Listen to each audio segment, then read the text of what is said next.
Hai, Assalamualaikum warahmatullahi wabarakatuh. Nama diberi Fatin Sabrina binti Jaafar. Matriks number D183111367. Pelajar Diploma Pentadbiran Perniagaan Universiti Sultan Azlan Shah. Dan video ini adalah untuk menyelesaikan tugasan individu prinsip pengurusan yang diberikan oleh Sir. Okey, kita teruskan dengan first slide, which is pengurus.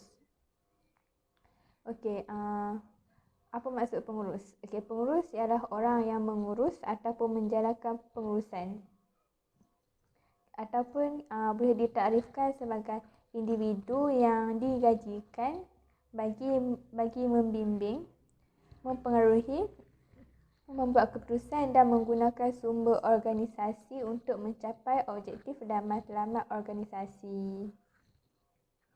Okey, seterusnya ialah pengurusan. Okey, pengurusan ni bermaksud perihal kerja dalam menguruskan sesuatu. Antara fungsi pengurusannya ialah proses perancangan, penyusunan, pengarahan dan pengawalan usaha ahli-ahli organisasi dan menggunakan semua sumber organisasi untuk mencapai matlamat organisasi. Okay, ia juga adalah proses pengarahan, penyelarasan dan pengaruh ke atas operasi organisasi untuk mencapai matlamat organisasi. Okay, seterusnya ialah kepimpinan.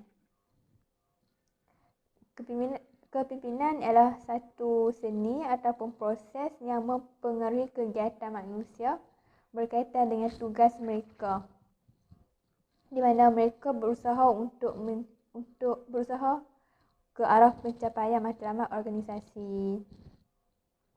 Okey, antara ciri-ciri kepimpinannya ialah fizikal, ilmu pengetahuan dan sosial. Okey, fizikal boleh dilihat pada diri kita, fizikal, sihat.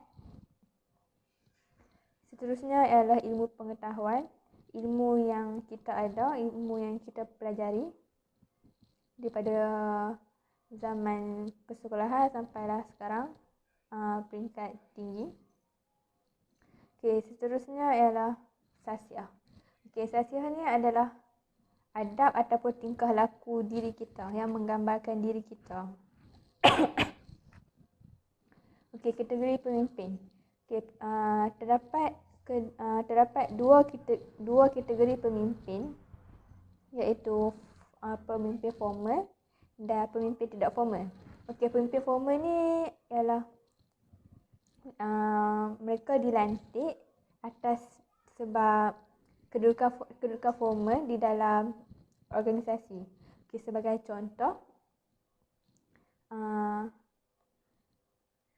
Encik Ridwan, pengurus kewangan dalam organisasi syarikat. Okey, beliau mendapat title pengurus kewangan adalah disebabkan kedudukan formalnya di dalam organisasi. Okey, seterusnya ialah pemimpin tidak formal. Okay, pemimpin tidak formal ni pula ialah dilantik secara tidak formal dalam organisasi untuk mengetuai sesuatu kumpulan. Okey, sebagai contoh, di kalangan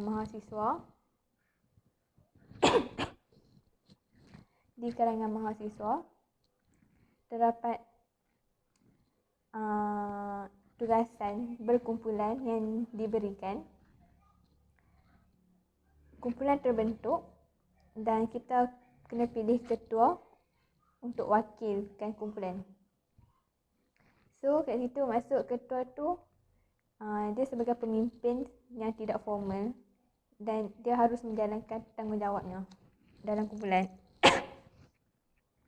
Okay. Maksudnya dalam kumpulan tu kita dah buat kumpulan, dah ada ahli kumpulan, so kita kena pilih salah seorang sebagai wakil ataupun ketua untuk memimpin kumpulan tersebut. Okay, seterusnya ialah kepentingan kepimpinan. Okay, kat ni on the first point is mempengaruhi pekerja.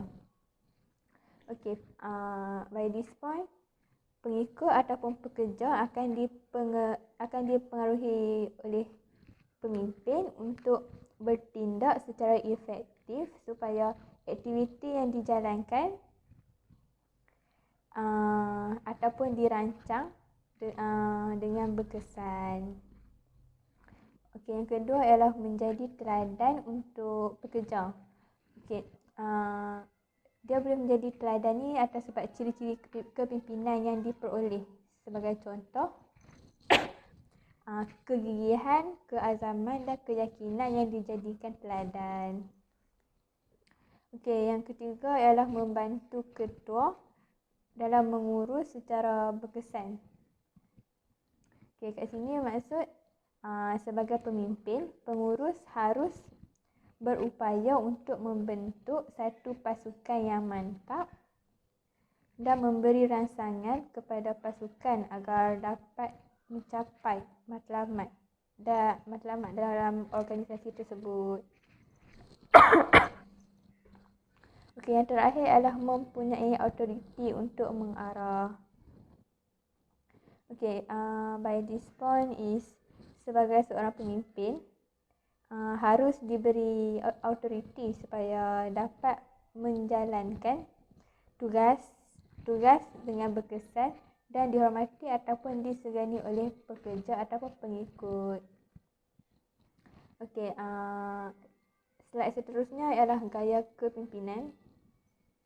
Okey, gaya kepimpinan ialah cara seseorang dalam memimpin menggunakan kuasa yang dimiliki sebagai alat untuk mempengaruhi pekerja supaya dapat bekerja untuk mencapai organisasi ataupun untuk mencapai objektif ataupun matlamat.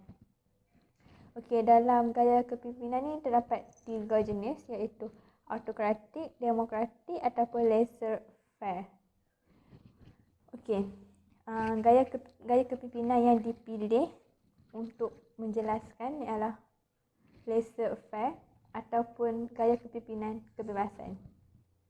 Okay, kat sini bermaksud pemimpin memberi kebebasan kepada subordinat untuk membuat keputusan ataupun bertindak. Okey, subordinat akan menggunakan kemahiran dan membuat pertimbangan dalam menyelesaikan sesuatu masalah. Dan subordinat juga akan membuat keputusan berdasarkan lingkungan had-had tertentu. Ia juga dilaksanakan apabila para pekerja mempunyai ciri-ciri seperti bermotivasi tinggi, berpengalaman, berpengetahuan dan berkemahiran di dalam kerjanya. Okey. Dalam gaya kepimpinan ni ada baik, ada buruk dia. Okey, ini maksud kebaikannya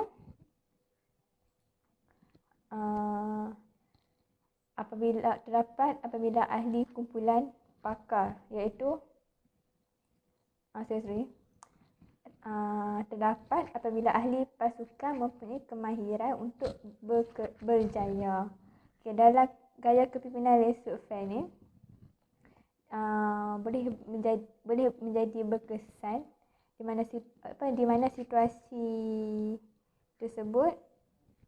Okay, sebagai contoh, 5 orang dalam satu kumpulan mempunyai ciri-ciri berkemahiran tinggi, bermotivasi dan mampu bekerja sendiri. Semua ahli kumpulan ada ciri-ciri tersebut. So, ahli kumpulan ini adalah pakar dan mempunyai pengetahuan dan berkemahiran untuk bekerja secara bebas. Okay, sebagai contoh, dalam organisasi ataupun syarikat terdapat seorang kandidat yang baru diserap masuk mempunyai kelebihannya sendiri. So kat situ dia boleh buat multitask dengan perangai attitude pada dirinya. Jadi bila pihak pengurusan lihat